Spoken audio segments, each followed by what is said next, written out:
Carried. Clerk. Government Business Order of the Day number 1. Social Security Administration Amendment, continuation of Cashless Welfare Bill 2020, second reading debate, and on the amendment moved by Senator Dodson. Senator Siewert. Thank you, Acting Deputy President. I rise today to speak on the Social Security Administration Amendment, continuation of the Cashless Welfare Cashless Welfare Bill 2020. Well, here we are again, talking about a discriminatory, racist, punitive approach to income support in this country. It has been going on for far too long, and it's time it ended. The Greens have stood in opposition to compulsory income management for the last 13 years, and while I draw breath, we will continue to oppose compulsory income management because it causes great harm to communities and individuals. This bill will make the current cashless debit card trial sites permanent in the areas of East Kimberley, Ceduna, the Goldfields in my home state of Western Australia, that's 2 in WA, and in Hervey Bay, the Bundaberg region in Queensland. It will permanently introduce the cashless debit card into the Northern Territory and Cape York. Finally, the government has actually come clean with its intentions. It always intended to try and make this card permanent and this process permanent. This was their plan all along, to entrench this racist, discriminatory, paternalistic, ineffective, top-down blanket approach of compulsory income management. In the middle of a global pandemic and Australia's first recession in 30 years, the government has chosen this moment as the right time to make the CDC permanent. It's astounding that the government refuses to make any decisions on the base rate of the job seeker payment and youth allowance due to the changing, in inverted commas, economic conditions, but is happy to entrench compulsory income management.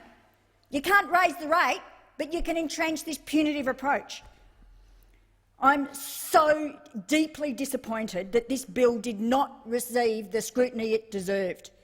The Community Affairs Legislation Committee, because of the tight timeline put on it by the government, had a single half-day public hearing into this bill, and many organisations and individuals, including First Nations organisations, missed out on their opportunity to voice their opposition. This level of scrutiny is simply unacceptable when you know that this policy will permanently impact and, I say, harm the lives of tens of thousands of Australians. I'm also disappointed with the complete lack of proper consultation about making the cashless debit card permanent. About 82% of people who will permanently be transferred onto the cashless debit card in the NT are First Nations peoples, and they were not properly consulted. Yet the government didn't even bother to ask First Nations communities whether they supported the introduction of the cashless debit card or the continuation of compulsory income management, just like they didn't consult the Northern Territory when they introduced the Northern Territory intervention. I have said it before and I'll say it again. Information sessions explaining the policy is not consultation. It is simply explaining the policy and not listening to people's opinion on it. There is a letter that's been circulated, I understand, to crossbenchers from the Aboriginal peak organisations of the Northern Territory, and I haven't got time to read out the whole lot, but in the absence of the government's failure, in the absence of the government doing the proper consultation, I'll read out bits of it. This is from the Aboriginal peak organisations of the Northern Territory, and it's to the crossbenchers. And they say they acknowledge the extreme pressure you are under in making this decision, but want to let you know that you have the backing of APONT and thousands of constituents we represent living in remote communities across the Northern Territory. The opposition to the CDC from the Northern Territory has been clear and unambiguous since it was first proposed, and members have lived with compulsory income management for more than a decade and remain subject to this enduring legacy of the punitive 2007 federal intervention. We support income management as a voluntary measure for those experiencing hardship and who value the structure it can provide during difficult times, or as a measure for individuals considered to be at high risk and vulnerable by Aboriginal-controlled health organisations. Even in the latter situation, the period of income management should be time-limited and closely monitored and supported. The clear and positive message from the Northern Territory is for improved education and training delivery and pathways to meaningful employment, not compulsory income management, which traps people in a cycle of poverty. The letter goes on, but I don't have time to read it all out. The failure to consult directly contradicts and undermines the new national agreement on closing the gap, which has been founded on the principles of shared decision-making and self-determination. The government should be ashamed of itself. The ink is barely dry on that agreement. Already they are undermining that very agreement. The evidence used to support the recommendations of the Community Affairs Legislative Committee to pass the bill was deeply biased. The majority report cited 50 citations of pro-cashless debit card submissions and 96 citations of anti-cashless debit card submissions, despite the fact that 90% of submissions were against the card. What's worse is that Generation 1 / the Minderoo Foundation was cited at least as many as 16 times, which was more than all the organisations in the Northern Territory. Despite 5 years of the cashless debit card trials and 13 years of compulsory income management, there is no evidence to show its effectiveness. In fact, research shows that compulsory income management has produced worst outcomes for First Nations peoples in the Northern Territory. The academic community has done some very good work reviewing the flawed government evaluations and undertaking independent research in the trial sites. Earlier this year, researchers from Monash University found that the cashless debit card had no substantive effect on gambling or alcohol use. They also found people on the card had a higher proportion of spending on less healthy foods. Another study from the University of Queensland found that the social, emotional and economic costs of continuing with compulsory income management outweighs the benefits.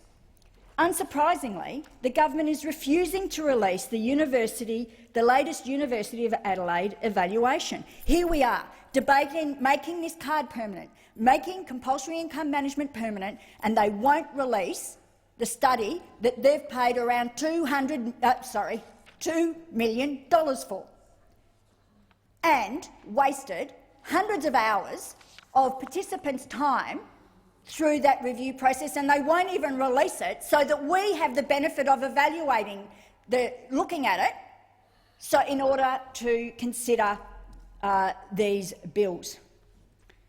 On Tuesday, The Guardian reported that researchers conducting the evaluation say there is little consensus the cashless debit card is fulfilling its intended aims of reducing drug and alcohol abuse in the Goldfields trial site. Only a minority of those interviewed from the Goldfields backed the card in its current form. No wonder the government doesn't want to release it. No wonder, because then we'd actually see what that evaluation said. It's not backing what they claim, I suspect. Compulsory income management fails to address the underlying structural issues and social determinants that have an impact on health and financial outcomes. It breaches people's human rights, disempowers them and denies them control over their lives. It is unacceptable denial of individual autonomy, choice and self-determination.